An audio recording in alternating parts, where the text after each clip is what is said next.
No more Shama.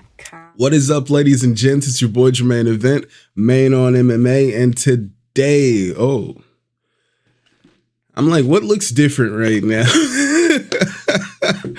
Ain't got no glasses on, ladies and gents. What is up, ladies and gents? It's your boy Jermaine Event, main on MMA, and today, ladies and gents, we are checking out the GOAT GeeKay, and this video is about Nate Diaz, not Nick. Nate Diaz, the younger brother and a little more delusional. All right, this guy, I say both the Diaz brothers are delusional actually, because Nick has for years been saying he should come back and fight for the belt. He fought Robbie Lawler and he was like, that fight doesn't make any sense. He should have fought Kamaru Usman, the champion. That's what made sense to him. And now we got Nate talking about how he should come back for one last title run. My nigga. Let's see what GeeKay has to say about my boy Nate Diaz. 10 years ago, Nate Diaz seemed like he was about done with the sport of mixed martial arts. He was wildly unhappy with his pay and seemed content with picking up fights on his own schedule, with no clear goal in mind, which meant appearing inside of the octagon once or twice a year. He didn't seem to care about being the champion or getting ahead in the rankings, just showing up, collecting a paycheck that he felt was beneath him, and telling the media how much he hated it there afterwards. When I fight, I don't get to go to the UFCs and hold a mic and, hey, Nate Diaz is fighting and woo. I'm like, I've been here 9 years, you know what I'm saying? And they don't give a when I'm coming back. And the fans loved him for it. They couldn't get enough of him talking trash and smacking people up inside of the cage, and even more when it happened outside of it. Nate was never the #1 fighter, but due to having a practically uncrackable chin combined with the ability to fight like he barely cared to be in there, he was always one of the most intriguing, and tended to walk away with the moral victory 9 times out of 10. And it goes without saying that jumping on the opportunity to fill in for Rafael Dos Anjos and handing Conor McGregor his first loss in the UFC exposed him to a whole new audience of fans and completely changed the trajectory of his MMA career, turning him into a bona fide superstar overnight. Just get better. Listen to that crowd. Don't question the superstar power of that man. He's a needle mover now.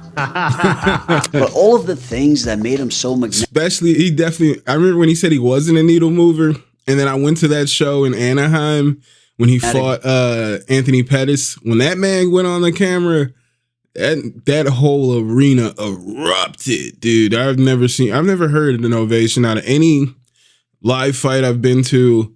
When Nate Diaz popped up on screen, that place went nuts.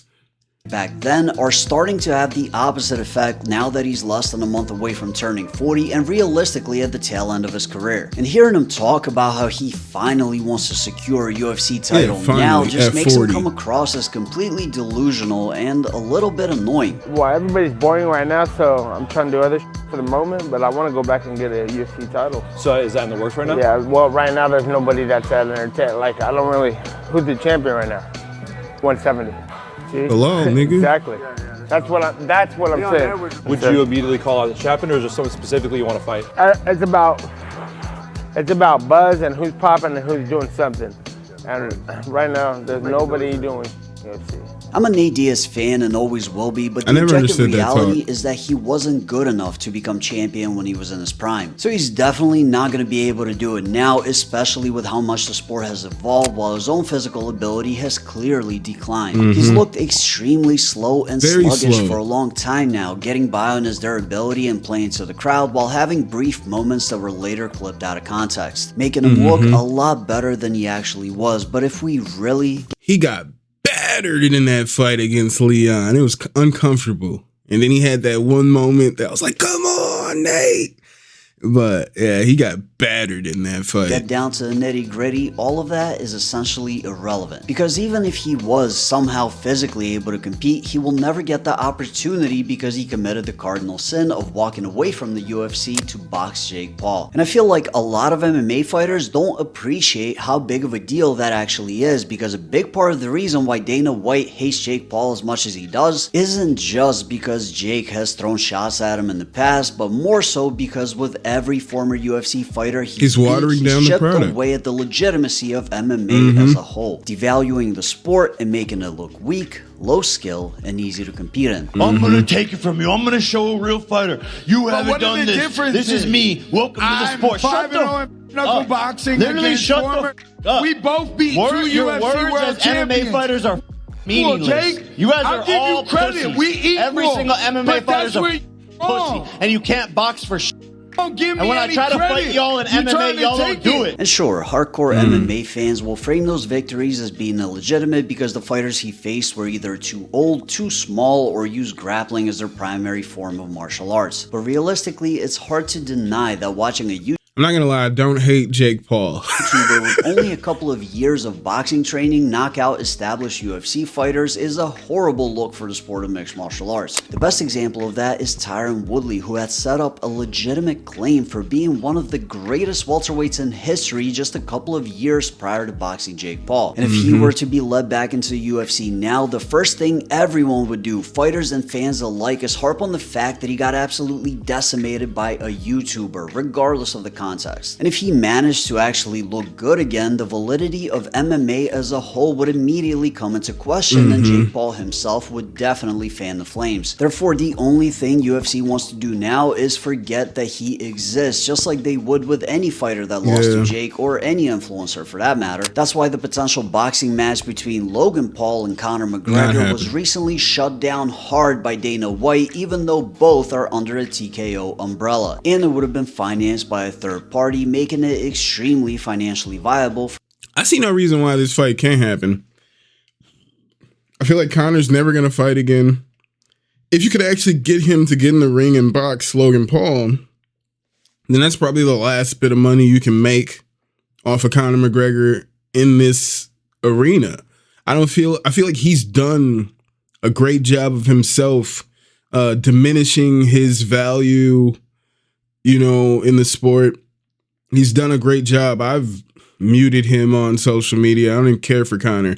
So if he goes out there and gets beat up by Logan Paul, I don't think it's the worst thing for him at all. For the UFC in the short term. But Dana knew. But also, with the new deal, there's WWE is, the TKO. In UFC, WWE is one thing.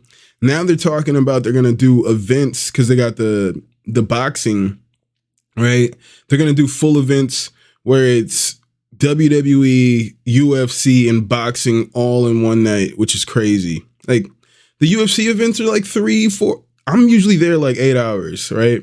It's it's a full day event if I go to a live UFC event. How are you possibly going to have all 3 of those events in one night? That makes, not at the same place. Not at the same place. It's crazy. That is crazy, but with the contracts and everything together, rumors that UFC is going to sign with Netflix along with WWE, I see no reason why this fight can't happen. The optics of Conor, who some have called one of the greatest strikers in UFC history, struggling against Logan Paul or even losing, would destroy the Conor McGregor brand and do a lot of damage to the UFC in the long term due to how intertwined he is with the company. And it's interesting how many MMA fighters fail to grasp that if they're going to go and box against an influencer and do anything other than knock them out in the first round, their hopes for a UFC career are essentially over. Like Dylan Dennis, the man that still seems to somehow believe that the company that hasn't cut John Jones, Bryce Mitchell, or Conor McGregor refuses to give him a shot because he's too controversial. And Hunter was just basically no, this guy just causes trouble. He's going to cause too much trouble, and we don't want that. He's too controversial with all this stuff, and I don't know. I would love it to watch if they put Dylan Dennis in the UFC. I would love to watch that. He's very controversial. Put him on. Put that dude as a main event on the prelims, and I guarantee you, not main event on the prelims, main event on a fight night, right?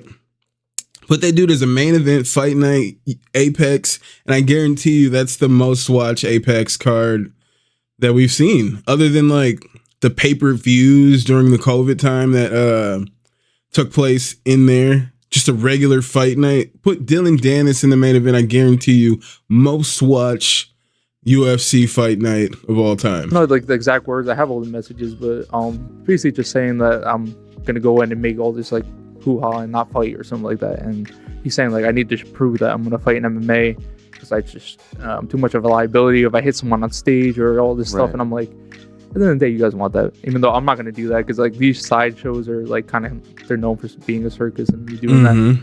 And so it came down to where he was like, we want you to fight to, you know, prove that you're an MMA fighter. Regardless of whatever lies he's been told, anybody with two brain cells to rub together can understand that it's not the controversy that's the problem, but the fact that having him in the company after he spread his legs in the middle of the ring for Logan Paul after getting his ears boxed off would be an absolute embarrassment, and even more so if he managed to start winning. So to circle back to Nate Diaz, even though he's still a household name and he didn't look as bad against Jake Paul as some others did, him winning the title would be absolute stuff of nightmares for Dana, because not only would it make the company and his division look bad, knowing Nate, the first thing he would do after winning the title is call out Jake Paul to fight him in the UFC, which would put immense pressure on Dana to make a relatively winnable fight for Jake against an actual champion, which if he were to win would be absolutely catastrophic for years to come. It'll never happen. It's just not ever gonna happen. And I don't know why Nate would even put that out there, considering the fact that the UFC tried to make him fight Khamzat Chimaev on his way out when they found out that he was planning on boxing Jake Paul, in order to make him look as bad and over the hill as possible in case they needed an excuse for why he got knocked out. And it's funny because the concept of people making the sport look bad isn't anything foreign to Nate, as he was extremely vocal when the UFC brought in CM Punk. It downgraded all the fighters,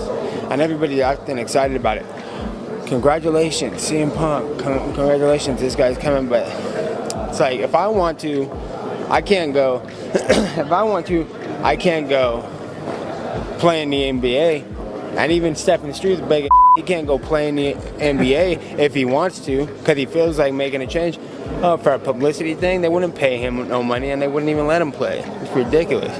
We're pros, right? Like, I don't think you should just let some millionaire WWE guy just come on over and He's right. Play a little game, like have fun with his career. I'm over here busting my ass and fighting for 10 years and doing my thing and having a serious job that I have to do for this, and you got this guy's gonna come over and probably get paid more than everyone in the room, and then I don't know if he'll do well. He might do great. He might do, but why does he get a chance? He's an amateur. You're gonna put an amateur in the pros. That makes us all amateurs.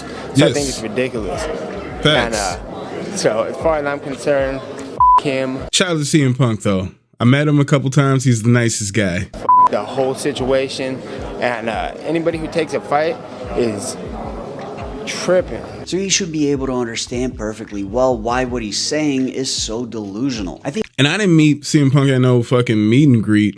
Back when I was working at Whole Foods, he was just shopping. He was open for conversation. I was like, oh shit. He's like, oh hey, what's your name, man? I'm like, he was talking to me. He's asking me questions, dude. I was like, what? Who is this? Yo, shout out to CM Punk. I think Nate is a big enough name for the UFC to bring him back for another fight against Conor, or another big name that's past his prime, but he will never be given a serious opportunity again. Not that he needs it. The man is 40 and rich, so he should probably just kick back and enjoy the fruits of his labor. The ultimate irony of it all is that the reason why influencer boxing even exists as a niche is largely because Dana and the UFC agreed to the crossover match between Floyd Mayweather and Conor McGregor in 2017, putting on one of the most financially successful events in history and inspiring a ton of copycats that wanted to cash in, ultimately creating the problem that they're facing today. Yeah, but like, none of it has ever been that level, right? It's been Jake Paul, a guy that everybody thinks can't box, right? Versus UFC fighters. With Conor, you had somebody, Floyd Mayweather, who was considered the greatest boxer of all time, undefeated, versus this phenom from MMA, Conor, who lost to Nate via submission, but really he gassed out. He probably could have got knocked out on the feet easily. You know, he gassed out. It wasn't the fact that there were submissions allowed. It was the fact that he punched himself out and Nate took over that fight. My point is that even with this KSI thing, whoever, I don't even know who KSI is. Who's the white guy across KSI there? I don't know who any of these people are.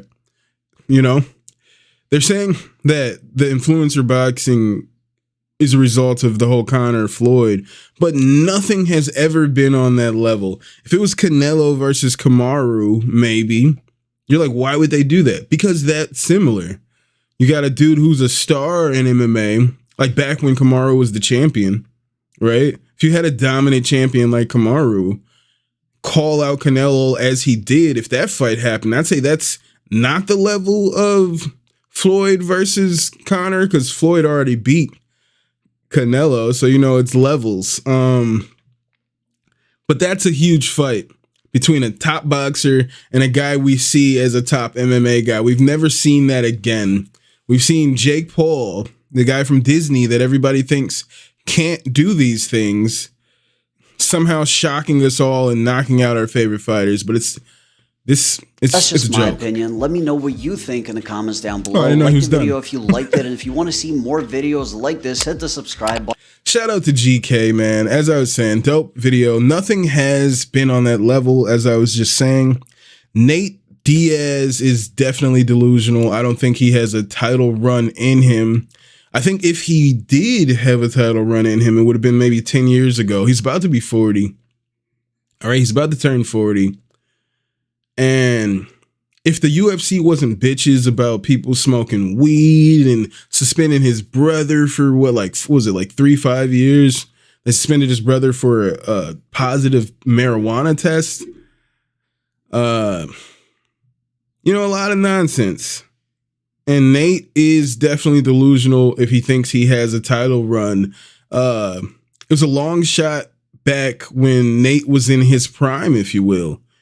It was a long shot back then against those fighters. And now the guys that are there, like the sport has evolved. I know you might be saying like, but Bilal Muhammad's the champion. I love Bilal. Bilal looks great. But the sport has evolved. Do you see put Nate Diaz in there against Shavkat? Oh no. Does that seem unfair? Put Nate Diaz in there with Jack Della Maddalena. Does that seem unfair? It all seems unfair. He's about to be 40. It's over. I think he's delusional. But let me know what you guys think in the comments. Head on over to GeeKay, give him a like. Let him know your boy sent you. And yeah, once again, thank you guys for being here. All right. We're at 215 subscribers. I love you guys so much. It's interesting to see, because when I was the Faceless channel, as I said, it'd be occasionally I get one subscriber. I'm surprised people found this channel at all when I was doing the Babylon 5 podcast. But now here we are, made on MMA. We're on the road to 300, and I appreciate you guys for being here. Thank you guys so much, and I'll see you guys soon. I'm more Francis Ngannou. I be the biggest problem out of any nigga I know. A little old school, like some 45 vinyls. You niggas old duels, what that do to the wino? I do it the commercial way, pay without the splits. Went and got my own.